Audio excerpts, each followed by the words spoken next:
Assalomu alaykum, kanalimizga xush kelibsiz. Bugungi mavzuyimiz jig'ildon qaynashini uy sharoitida tez va oson bartaraf etish haqida bo'ladi. Agar videorolikimiz sizga yoqsa, kanalimizga a'zo bo'lishni, like tugmachasini bosib, kommentariyada o'z fikr va izohlaringizni qoldirishni unutmang. Demak, jig'ildon qaynashi o'zi qanday kasallik?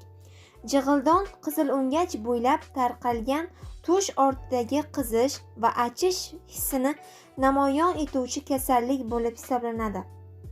Jig'ildon qaynashi vaqti bilan, ayniqsa ko'p ovqat iste'mol qilganda, achchiq, sho'r va yog'li taomlarni iste'mol qilgandan 1 soat o'tib keyin namoyon bo'ladi va oldinga ko'p egilganda yoki yotgan holatda bu hislar ko'proq namoyon bo'lib insonni bezovta qilib turadi. Jig'ildon qaynashni bartaraf etish uchun odatda issiq suv yoki muzdakkina suvni iste'mol qilishni o'zi juda katta foyda beradi. Lekin ba'zi hollarda bu usul umuman foyda bermasligi mumkin.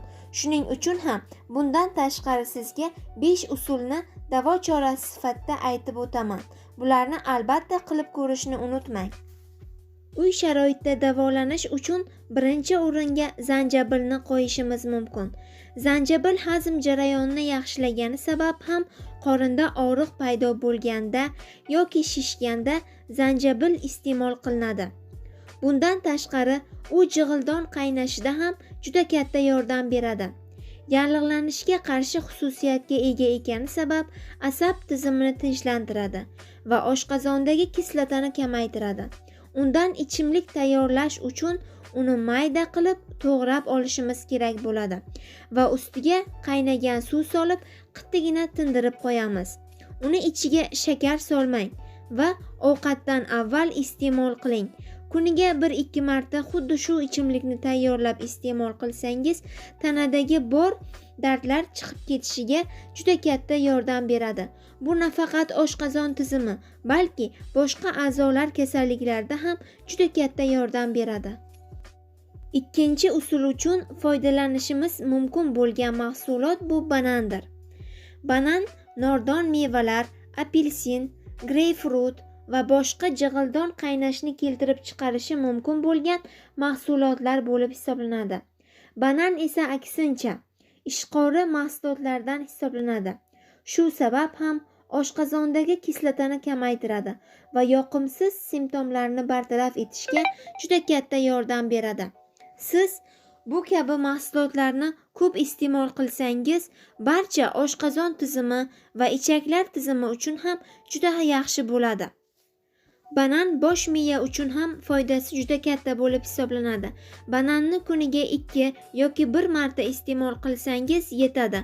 Bu oshqozon tizimidagi barcha kasalliklarga juda yaxshi foyda bo'lib hisoblanadi. Keyingi 3-usul uchun bizga kerak bo'ladi yogurt. Jig'ildon qaynashdan aziyat chekadiganlar uchun tabiiy yogurt eng yaxshi tanlov bo'lib hisoblanadi. Buning uchun yogurtga boshqa mevali qo'shimchalar qo'shilmagan va yog'siz bo'lishi kerak bo'ladi. Iloji boricha rasmda ko'rsatilgan yogurtlardan iste'mol qilmasligingiz kerak. Uyda tabiiy tayyorlangan yogurtlar iste'mol qilgan maqsadga muvofiq bo'lib hisoblanadi. Jig'ildon qaynashning oldini olish uchun esa kechasi ovqatlanmaslik va ovqat iste'mol qilish orasida yetarli vaqt bo'lishiga amal qilish kerak bo'ladi. Keyingi mahsulotimiz bu qovundir. Qovun ham banan singari juda ham foydali bo'lib hisoblanadi. U kislotani me'yorlashtirib turadi va ishqorli mahsulot bo'lib hisoblanadi. Bir bo'lak qovunni jig'ildon qaynashiga sabab bo'ladigan nordon mevalar, yog'li ovqatlar o'rniga kokteyl yoki smuziga qo'shib ichish mumkin. Bu juda ham foydali bo'lib hisoblanadi. Bir bo'lak qovun insonni kun davomida to'yimli his bilan ta'minlab turadi.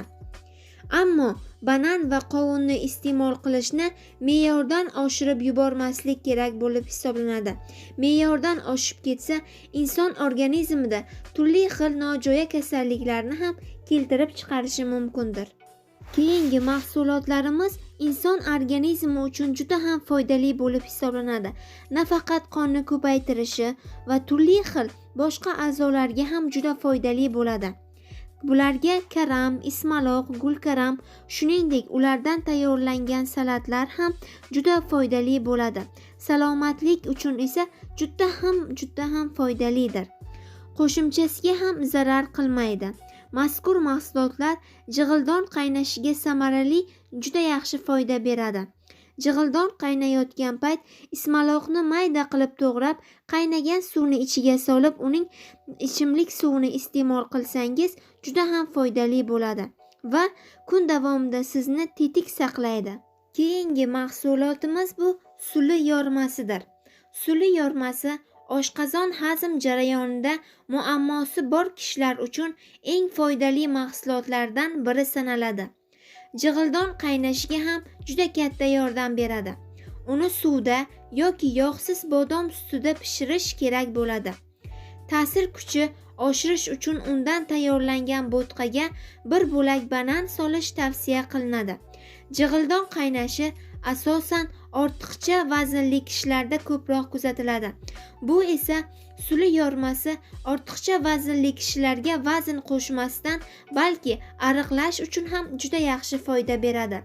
Iloji boricha siz bu mahsulotlarni iste'mol qilishdan oldin yog'li taomlar yoki yog'li taomlar bilan birgalikda iste'mol qilmasligingiz kerak bo'ladi. Keyingi mahsulotlarimizdan biri bu saqichdir. Saqich chaynaganda so'lak ko'p miqdorda ajralib chiqadi.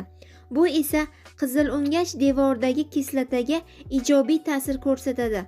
Faqat yalpiz ta'mli saqichlarni tanlamaslik, och qorinda emas, ovqatdan keyin chaynash tavsiya etiladi. Shuni ham aytib o'tishim kerakki, saqich inson salomatligida och qorinda iste'mol qilganda oshqozon kasalliklariga duch kelishiga olib keladi. Bularga gastrit, yazva kabilar kiradi. Bularga chalinmaslik uchun iloji boricha och qorinda faqatgina shirin ta'mli saqichlardan iste'mol qilishingiz tavsiya etiladi. Saqichni tanlayotgan payt iloji boricha sifatlisini, yaxshisini tanlaganingiz maqsadga muvofiqdir. Bugungi videorolikimiz shulardan iborat edi. Agar videorolikimiz sizga yoqqan bo'lsa, kanalimizga a'zo bo'lishni, like tugmachasini bosib, kommentariyada o'z fikr va izohlaringizni qoldirishni unutmang. Xayr, sog' omon bo'ling.